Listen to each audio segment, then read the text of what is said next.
The way that we live is not for everybody. Nah, that ain't it, y'all. How do you think the rest of Jaden Daniels' career is going to go? If we're, 6, 7 games into Jaden Daniels' career and he's already milking injuries? Like, stop saying my name, you dick riding bastard.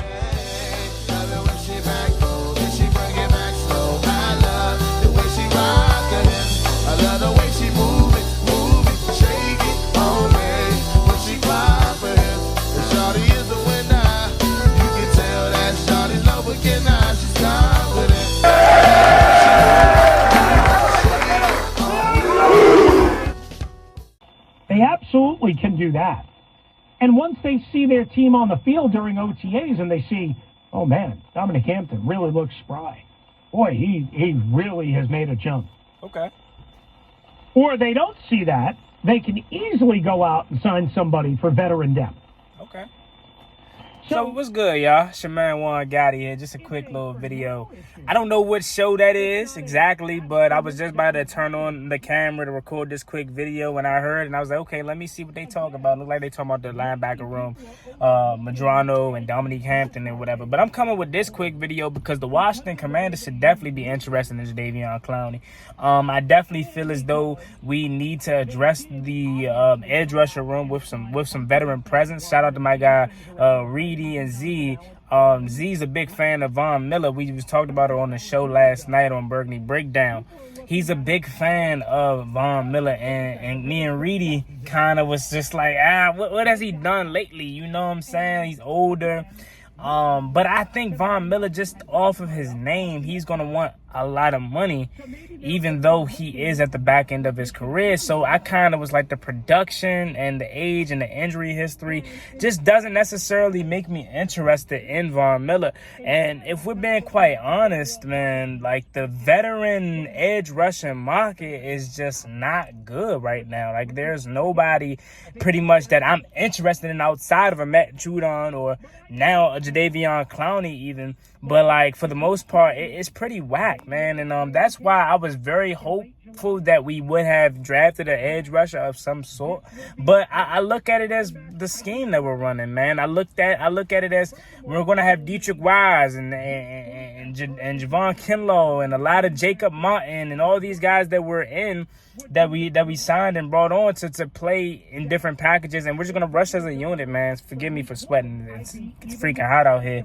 But I definitely think with the Panthers releasing Jadeveon Clowney, we should go get him. I definitely feel that he would be a very, very good piece to this rotation of some sort of the edge rushing room. Because, like, for the most part, I'm banking my head on second year Javonte Jean-Baptiste. I don't really have high hopes on Cleveland Furrow. I don't really have high hopes on Dorrance Armstrong. Like, that's just being honest as far as getting the rushing after the passing. Now, run game, I have no doubt in my mind that we're going to be much better in the rushing department and stopping the run this year. We know last year we was piss poor in that department. That's why Saquon ran all over us.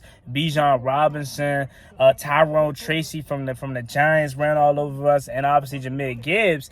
But we overdid it in some people's eyes with addressing the line, the running back, or excuse me, the interior defensive line room. But again, that left the edge rushing department kind of looking for some type of help, right? No, you lost Dante Fowler, who was your double-digit sack person, to Dallas this offseason. You really didn't try to replace him. Maybe you have a plan in place for Frankie Louvu to be more used as your primary edge rusher, and Joel McGee takes a second-year leap, and he eventually becomes the new Frankie Louvu. Who, again, there's so many different options. That's why I'm not necessarily panicking with the lack of veteran presence in that edge rushing room, in that defensive end room, because I think this is just going to test Joe Witt Jr.'s scheme and test his creativity. What can he do, knowing that he doesn't necessarily have a guy that is going to just go out there and get him 10 sacks. Now, Jadeveon Clowney had 5.5 sacks last year. He is exactly what Chase Young is headed to be, right? Like, we think Chase Young is the new Jadeveon Clowney. You know, I wanted Chase Young to come back to Washington, not because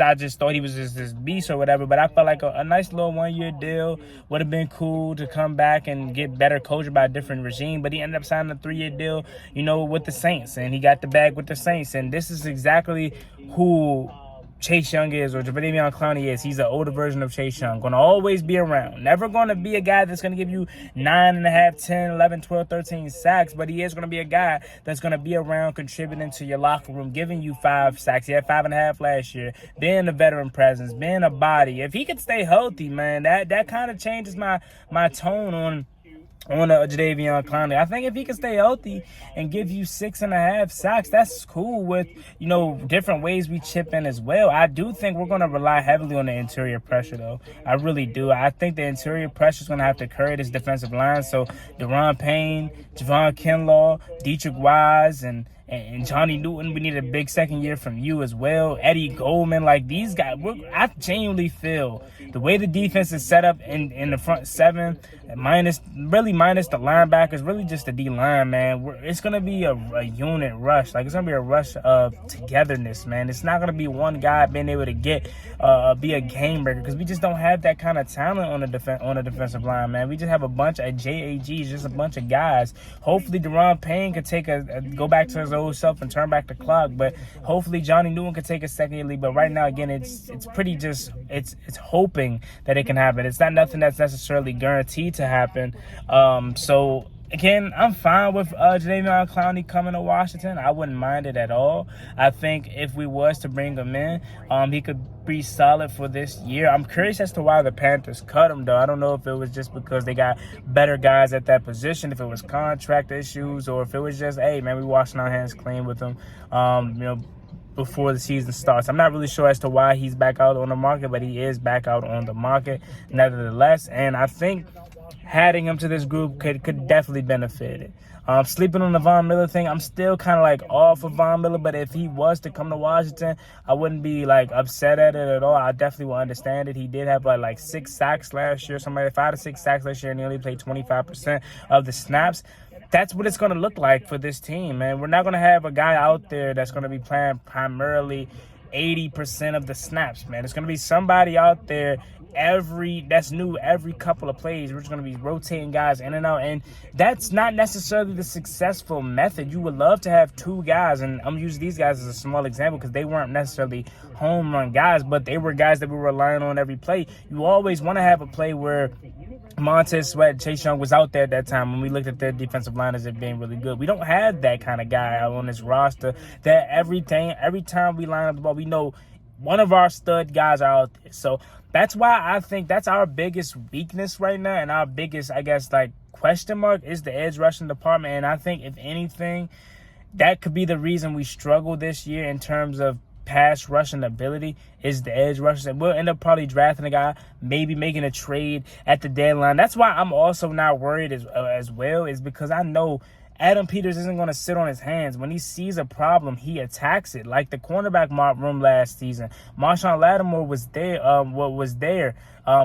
there. He saw that we had a problem. Benjamin St. Juste was bad. Manuel Forbes wasn't good, right? We were struggling. He went out and got Marshawn Lattimore. He went out and got Debo Samuel. He went out and got Javon Kinlaw and a slew of other guys to help at this interior defensive line, and also the defensive end position when Saquon Barkley and all these guys decides to bounce it outside. No, they can't do that anymore because now we got strength and size at the defensive end position.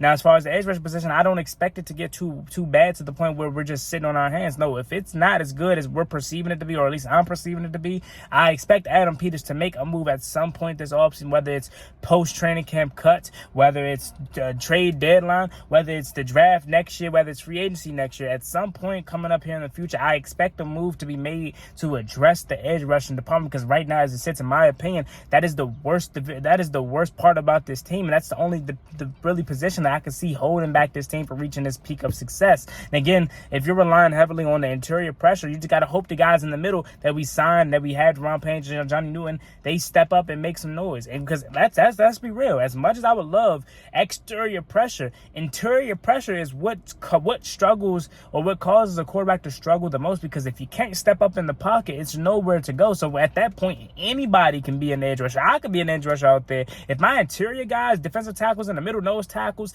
in the middle are causing havoc and not allowing the quarterback to breathe and step up in the pocket, I can be out there and get 8 sacks, 5 sacks, 6, 7 sacks. So if that's their philosophy, which it could possibly be as to why they went so heavy with maximizing the free agent signings in the interior. Okay, I understand it. That's why they got a Jacob Martin. Who the hell is Jacob Martin prior to signing? Nobody knew who he was, but of course they got him because they're like, we're not even going to be relying heavily on the edge rushers to get us pressure. We're relying on those big guys in the middle to cause quarterbacks to have to step up in the pocket, and they can't go nowhere. So now Jacob Martin, Cleveland Farrell, Dorrance Armstrong, all these guys are able to collapse around the edge and make something happen. So let me know what you guys think about this video in the comment section down below. Jadeveon Clowney to Washington, should that happen? Von Miller, Matt Judon. How do you see this edge rushing department planning out? It's sweating. I'm sweating. I'm going to try to get up out of this heat, man. Y'all have a blessed one. Stay safe. Be easy out there. Like, comment, subscribe, and order 10,000. I'm out. Peace. Never gave a damn. Ballin' like I'm D-Sean, throw the bomb, G. That's IG, my jersey never seen a line.